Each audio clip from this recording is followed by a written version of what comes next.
Buy things now. Yeah. Because after years of being poor college students in Alfred, splitting our $10 box of wines. We're like, oh, wow, we can afford our own bottles of wine, and they can be more than $10. What is this?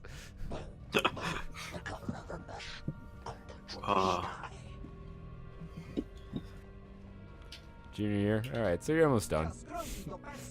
You're in the soup now, so there's no point in backing out.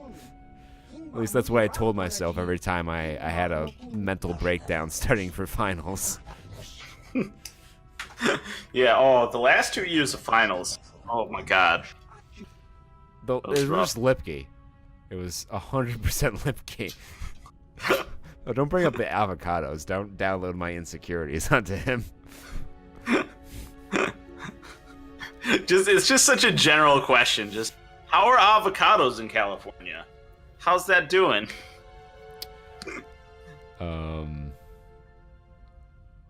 If you're gonna blast him, please cut me in at something. No, I'll be evil but less evil. All right, I've been like ranting and chatting. Where the fuck are we in this game right now? We're on Yavin Station. We're gonna talk to our Suvman Tan here, another ant face, and we're going to buy some shit from him. That's what I was looking for. Buy shit. All right, so we got this environmental bastion armor. Got defense bonus 7, max dex bonus of 3, 100%. 100% immunity from cold and fire and sonic. Not bad, but it's not what we're after. This is what we're after right here. This, my friends, is like the best or second best. So, is it true? This is just my observation. I've only been out to California like 3 or 4 times, but in my experience, when you go into a restaurant, avocado comes on just about everything, whether or not the menu specifies it. And my theory is that's because avocados only last a day. In upstate New York, we grow a lot of apples, but since apples will keep for a week or two, they don't come slathered on everything. And when they figure out how to make avocado liquor, goddamn, we're all dead. Yeah, that's something that I don't want to have to think about, to be perfectly honest with you. Yeah. Although, I mean, you can't make... It's all the sugars that make liquor. Fatty fruit. It's not very sweet. Yeah. Can't really make, what's the fucking prison toilet wine? It's prison toilet wine. It ends in an O. I haven't been to prison recently. Prison wine. Let's look it up. Pruno, that's the stuff where you take rotten fruit, and you take ketchup packets and vinegar and just whatever the fuck you can put in.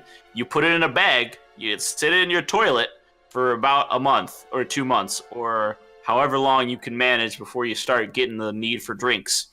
And then you have fermented fruits, and you drink it, and it makes you just god awful sick because that's what you get when you have random fermented fruit in a toilet. Basically, every Mexican restaurant avocados are in it. Yeah, that makes sense. That checks out. Can confirm Israel Cali. What? What? I don't know about this. This Pruno. Well, I don't know about the proof of this Pruno. It's a nice vintage. Well, I tell you, if a wine is proofed any higher than the 13 or 15% that it should be at, it takes on a whole different flavor. Like, I don't know if I've told you this story about New Year's, in Montreal with the 10.1% 40s of Molson. I think you did, but tell it again. So I went to New Year's in Montreal, which for the second time. The first time it was nice. It was quiet. Not quiet per se, but like there weren't a lot of people there. It was a good experience. So we were going again, and I asked my friend Taylor, because he has a passport, if he wanted to come up with me so we could hang out and get into a bunch of debauchery in a foreign country. And The classic setup. he agreed, and we were looking to get some booze, and we walk into this convenience store, and we see, I have to stop him and point this out. We see this these 40s of Molson that have 10.1% printed on them, and I'm like, 40s. This is incredible, Taylor. We have to try these. So we go in, we pick these up to buy them, and we see at the register, it's like, it specifically says on the register, no Visa. So I look in my wallet, and I got a debit card that's a Visa and a credit card that's a Visa. I don't have any MasterCard or anything like that.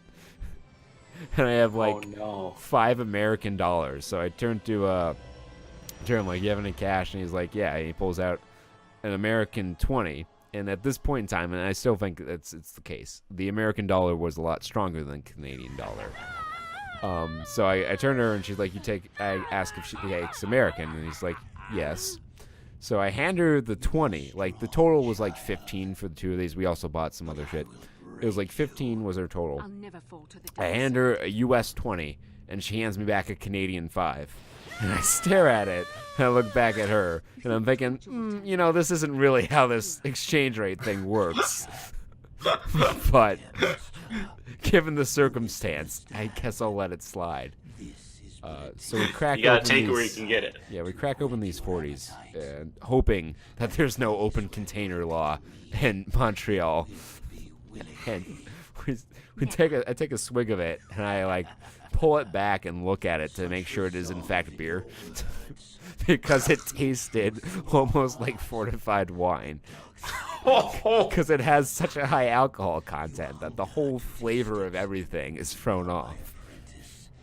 God damn, dude. Oh. Yeah. All I remember from the rest of that night is it was almost as bad as Times Square in terms of person per square footage. And was that the same night where you found the pimp? Yes, it was the same night we found the pimp. There was this. We think it was a pimp.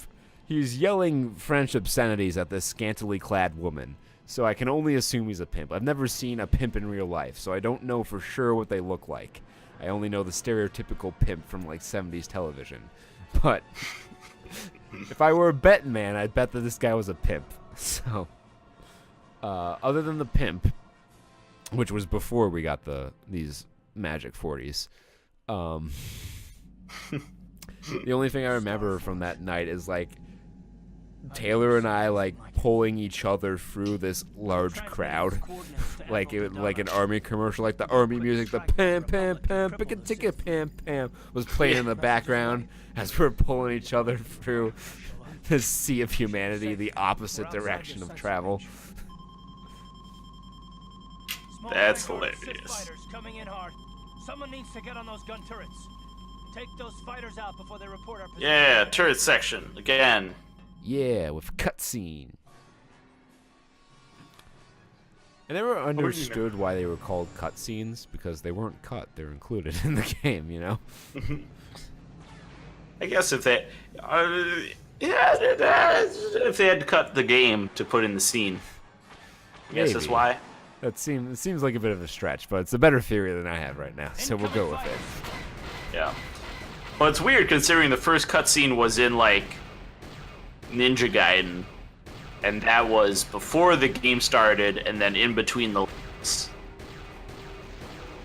But when did Ninja Gaiden come out? Because there were definitely Let me you look can that up. consider the title screen of Mega Man 2 to be a cutscene, really.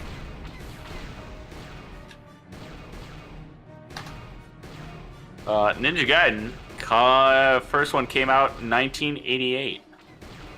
I actually don't know if that's before or after Mega Man 2. I think it's after. If I were a betting man. Well, of course, there's someone with a computer that can look that up for me. Oh, I just did. I looked at it. It said 1988.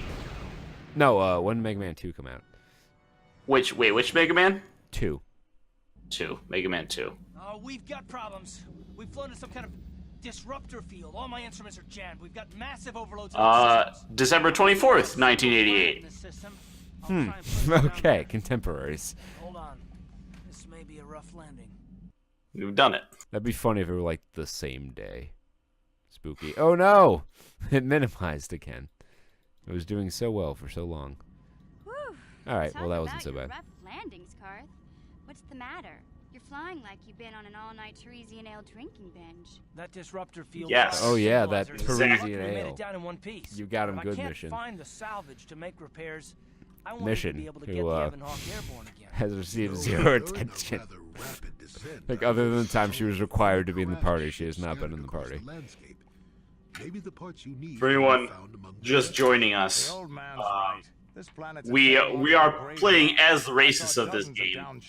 So when we start hurling anti-alien obscenities at the non-human races, We have to find and disable the I tried an only blasters build a long time ago. I did not like it. I know it can be quick. You get master speed and master speed shot, and you know it just strips health away from people. But I just find like the standing back to be too boring. I need to be engaged with melee. My ADHD demands it. good shit. Right. That Sith fleet we saw must have some type of protection against the disruptor field. We have to find a way to disable it, or the Republic will be slaughtered. Do a grenades-only build. That was pretty much our beginning run of the game. If you That's recall. true. It's like fucking Dragon Rage. Yeah, it was. Good That idea. episode is out on YouTube now. If it's no longer on Twitch, you can watch Well, watch us throw grenades at people and make that same reference about it being. Oh, I got light side points. Damn it! I wasn't paying attention to dialogue options. It fucked up. I did fuck up. It was me who had fucked up, Dio. Which Pokemon hack was that where you got a fucking Gibble at the start of the game and had Dragon Rage? Dark Rising, Pokemon Dark Rising. You could pick from Gibble, Dratini, or Bagon as your starter Pokemon. And Gibble either starts with or learns very early on Dragon Rage. Hey, it's the same warrior dudes that we played that mental battle with that strange relic on the... Manon, right? Not Manon. It was on the Evan Hawk. Remember that riddle game we played last time? I don't remember. All right, well, thanks for stopping by, David. Every week, Yeah, 8 o'clock. usually 8 o'clock. Yeah, the rest you can... We have social media, Facebook, Twitter. Announcements go up on there when we go live. So, the search of Saturn studs will reveal our media empire. But thank you very much for stopping by.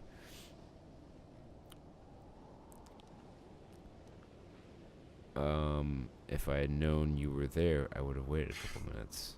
Yes.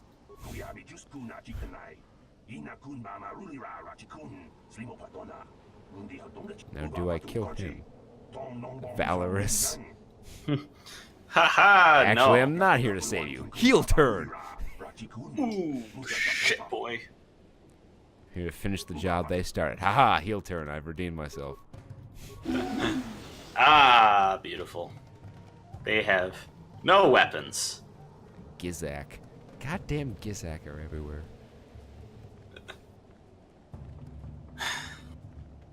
Jolie Bindo, you gonna be a hypochondriac over here? That's my headcanon. He's just a total hypochondriac. You see, Peter, when we actually have a stream buddy to let me know when people are here, and we engage with our audience, we build an audience. Oh, it's great. It's grand. It's touching. Touched by an angel. Tell me where the angel touched you. Show me on this doll where you were touched by the angel. In the arms of Beelzebub. My mom, one of those Sarah McLachlan ASPCA commercials came on, and my mom like tells me to look up from what I was doing because it was a dog. She's like, "Oh, there was a cute dog." I'm like, "They're all cute, Mom. That's how they guilt you into giving them money. They show you cute animals, and like they're dying. You heartless monster, give us money." Yeah. Fucking, I feel like if we had time, if we had all the time in the universe, we would do a stream that was just all the shitty PETA games. All the your Tanuki Suit Mario, but you rip the fur off this innocent animal. Oh yeah, the Pokemon Black and Blue. Yeah. Fucking PETA is a borderline terrorist organization that should not receive any support, even if you agree basically with their platform. They do not. Which, by the way, is that all animals are slaves. No person should have pets or interact with animals in any fashion. Yeah. Not even the ones you've domesticated. It's a very regressive mindset, masquerading as a progressive mindset, which is usually how that works. I don't think anyone views themselves as being on the wrong side of progress. And some of their propaganda is just straight up fucking like wrong. Yes. Like they're a lot doing of it is straight up wrong. Yeah. I remember one of them